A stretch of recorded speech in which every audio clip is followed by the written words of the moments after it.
Nick's going to be here in just a second. But before Nick gets here, let's go over a few. Hey, everybody. What's up, guys? Good morning. Good morning. Good morning.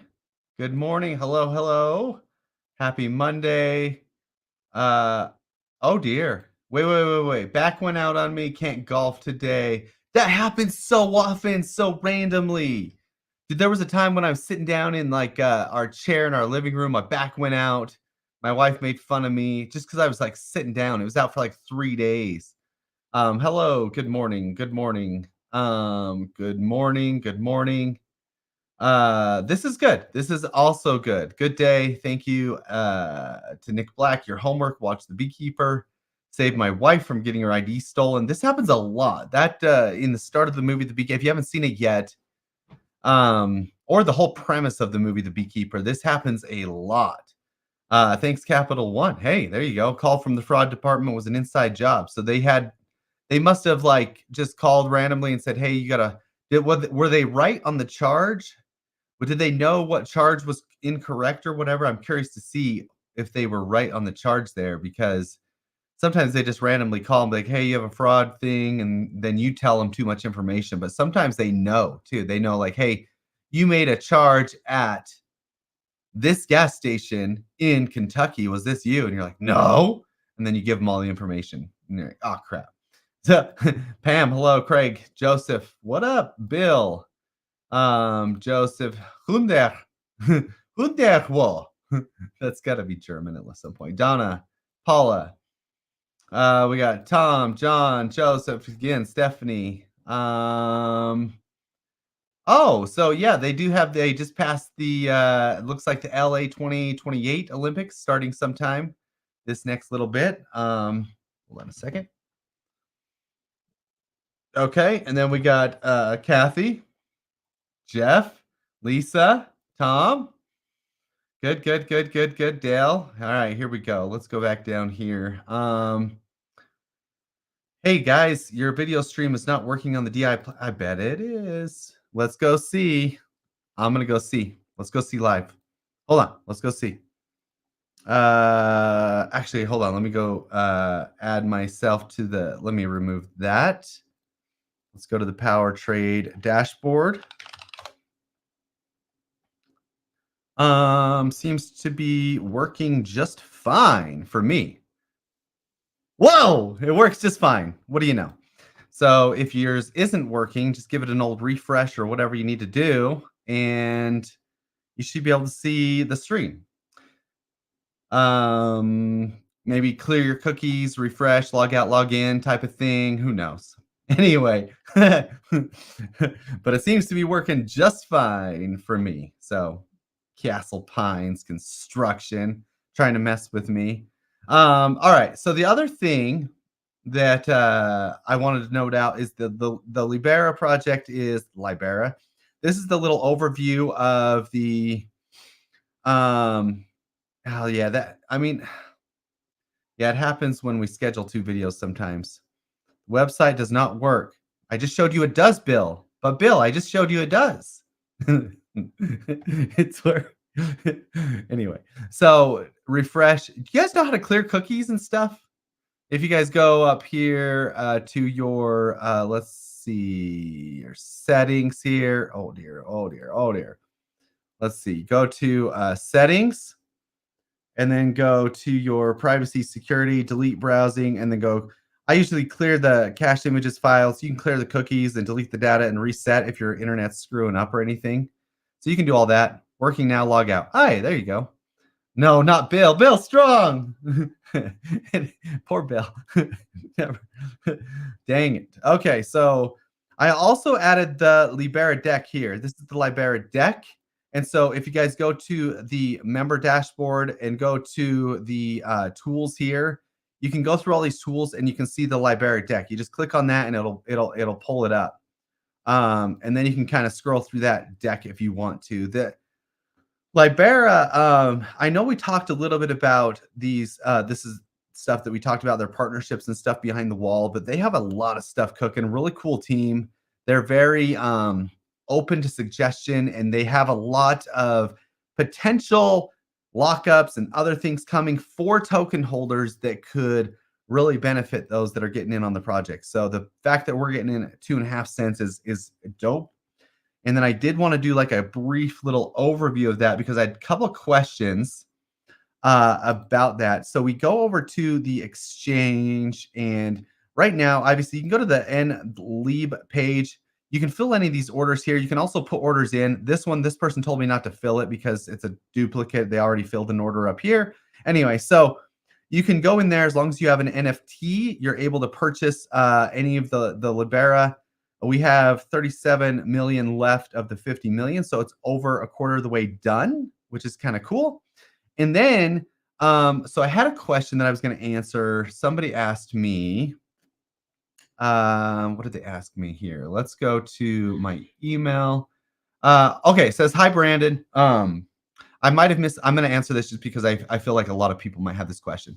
I might have misunderstood, but is Lib native token now live? Also, what is the process for swapping NLeab to Leab in MetaMask?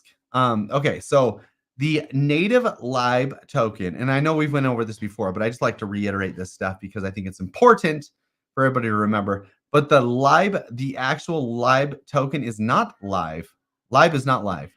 Right now we have the NLeab, which is basically and essentially a pre-sale for all NFT holders. NLeab is live, and you can go trade that, but you won't be able to bridge to the native Polygon token until they do their TGE, which is either going to be in September or October.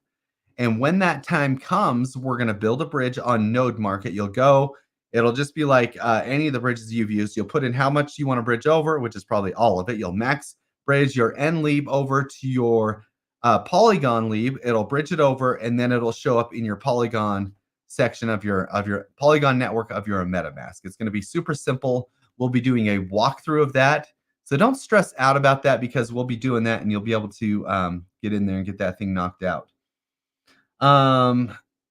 Let's see here. Where are we at now? I logged out, logged back in. Now it's playing. Okay, good. Yeah. So you should be good to go. Like I said, yeah, everything's playing in there. And then on the investor dashboard, it usually is, it's always at the top, Libera project, cool tools. And then we're going to be adding some more stuff in here in just a little bit. So it should be rocking and rolling anyway.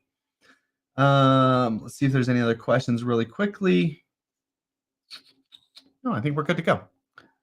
Nick, don't shift the bed. Don't shift the bed. I heard about this. I heard this is the thing. So I think we should just show this before we don't need to go behind the wall for this. This is just kind of a funny,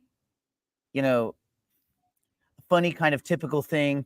So you hear people every time Bitcoin goes down by $40, everybody comes out on crypto Twitter and then FinTwit, and then they tell us all that it's dead. Bitcoin's dead. This is it. And then we joked about, I guess more likely, we joked about Peter Schiff being referred to as an economist. We talked about this last time. Yeah. Yeah, even though he has no formal training as an economist. He took an economics class that would make everyone here an economist by trade. So, yes. But anyway, I thought it was funny. So I told GPT to just take the times that he's publicly declared Bitcoin dead, like dead. Not when he said it's going down. He said it's going to go down over 100 times. This is just the times when he said Bitcoin is dead. It's going to zero. That's it. So I just thought it was funny, and how much money you would have made if you had listened to good old Pete in his proclamations. So let's see. It started he's been around for a while. When Bitcoin was $30, he declared it dead, June 2011. So Brandon, dead, yes or no, at $30? How much do you think that people that were following him back, like, I don't know why you would keep following him, but do you think that anybody that was following him throughout this journey, just at a certain point goes, man, God damn, you've cost me infinity. You think about people that might have had $1,000 to put in the market when Bitcoin was $30. Even $1,000, dude. $1,000 would have got you what, 300 Bitcoin? What is it? Yeah, 33. Yeah. We got 33 Bitcoin. Oh my gosh, dude. Ugh. Anyway, in April of 2013, he was a little bit better. This time, he said it was a bubble that was going to zero at $266. It's going to be right around here. So that's that dead, one. The second dead one. at 30. Dead. And it's so far down off the charts. Oh, yeah. Anyway. Yeah. Bubble, definitely dead here. Just gone at $266. Then in August, now we're going to get a little bit.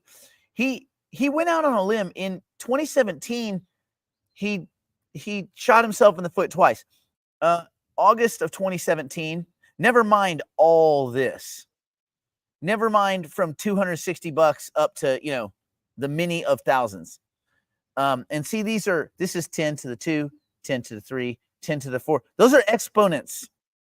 That's exponential growth, logarithmic. Anyway, let's get back to August of 2017 when he said the BTC speculative move is over. And this was at $5,000. This was $5,000. He said it's over. All right. Then we have December of 2017. Now, remember, this isn't the price. This is the moves. These are the multiples since he said. This is how many multiples you lost. I mean, it's a lot. Anyway, December of 2017, Bitcoin is dead. For sure dead. This is when it was at 20,000.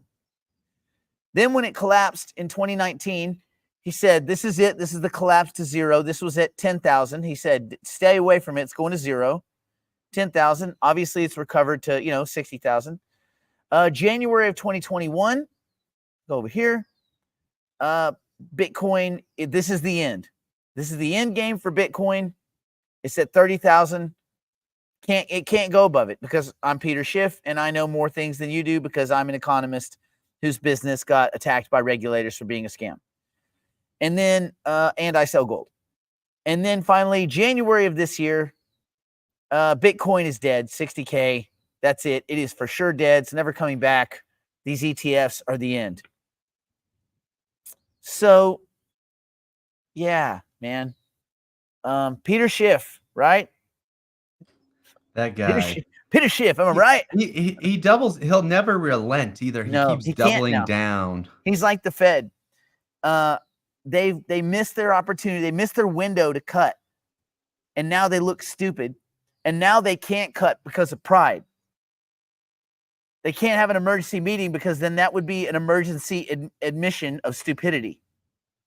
And even though, yes, we know that interest rate cuts don't do anything, that's not the point. They believe they do, and people in the market believe they do. And if those two things are true, then by the transitive property, the Fed done effed up. And so now you probably have, I don't know. It's funny because I guess Jerome Powell, he's just kind of trying to protect his legacy. He's like, I'm more Bernanke than Bernanke could have ever been. And he looks kind of foolish now.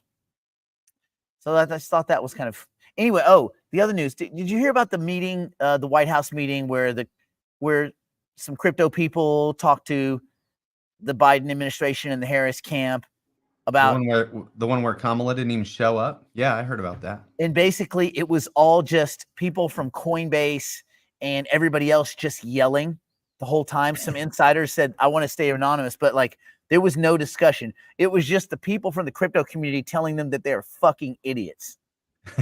Like just yelling at him for 2 hours. The guy was like, I felt bad. I had to get off that call. Like, gosh.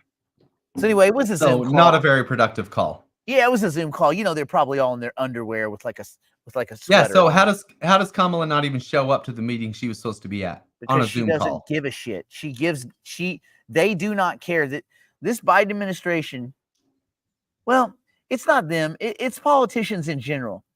They just, unless it's directly in front of them, they just don't get it, man. They're so grounded in old theory. And that's a problem. That's been a problem for a long time, that we have just very old representatives.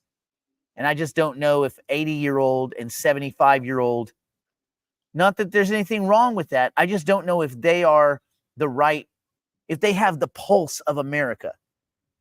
Right. And also if they understand how to use, like a smartwatch or a phone. Or like even just a phone. Like most of these people were born before electric phones. Like handheld, where it didn't have a wire, where you didn't go. They were all around. She can explain the cloud to you though, if you want. Yeah, it's up here. Yeah. That's where she was anyway, doing her just Zoom like call. God, man. Anyway, that's what we got. All right, Brandon, do we have any other newsy kind of thingsies that we need to get out of the way? I am going to talk behind the wall. I'm going to talk about Aptos behind the wall. She was most definitely supposed to be at a meeting because she claimed they were going to be doing a big reset on crypto. This meeting being part of that reset. So yeah, we do know she's dodged supposed to be a meeting. She's dodged 2 meetings. Who said Crypto Oompa didn't plan this is her agenda. Yeah. Anyway. No. She was definitely supposed to be part of it because remember Mark Cuban had said, "Oh, you guys are looking at it all wrong. Kamala is awesome. She's freaking great." And Mark, I call tops Cuban. And like anything he's involved in, just go the other direction.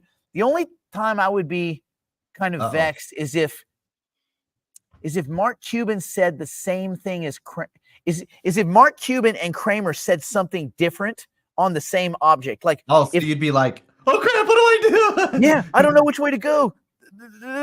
Anyway, but as long as they're in alignment, which they usually are, because they're both dullards. The other thing I read, John Reed Stark, the former. This guy, I don't know why he keeps talking, but he's a former SEC something. Was he commissioner? I don't know, former a while ago, and he keeps coming out and like telling people. So this time he said, because Morgan Stanley is now letting their salespeople that are in wealth management go out to their wealth clients and talk about Bitcoin ETFs. He's like, they've opened themselves up to regulatory attack that they've never even imagined, blah, blah, blah. And like, oh, right, because the SEC is so Johnny on the fucking spot about everything. They've nailed it so far. They're so, yeah, that's the big worry for the SEC. We're gonna go after people selling legal spot Bitcoin ETFs. Legal. They're legal. Does this motherfucker not know that this is all, that ship has sailed? Like, I don't know what these guys, I don't know where these, of course he's, got hair, like gray hair his hair is like 70. Just his hair. Since the last time he got a haircut. Oh, geez. So like, damn, man. Damn. Well, anyway, I FU'd him all over Twitter. Let's go behind the wall. Let's talk. Yeah. I think we should talk a little bit more about Libera. Just for a brief second. We're going to talk more about Libera. Did you mention the potential product they might be launching that we could get a revenue share? I alluded to it, but I wanted to talk about it behind the wall because I think juicy it's key. Stuff. And we're going to talk about Aptos because I'm not going to say anything more about it, but there may be a play there, maybe under the right circumstances. But I wanted to go over the basics of the project with everybody, so at least everybody's kind of on the same page and like, okay, at least I understand what it is.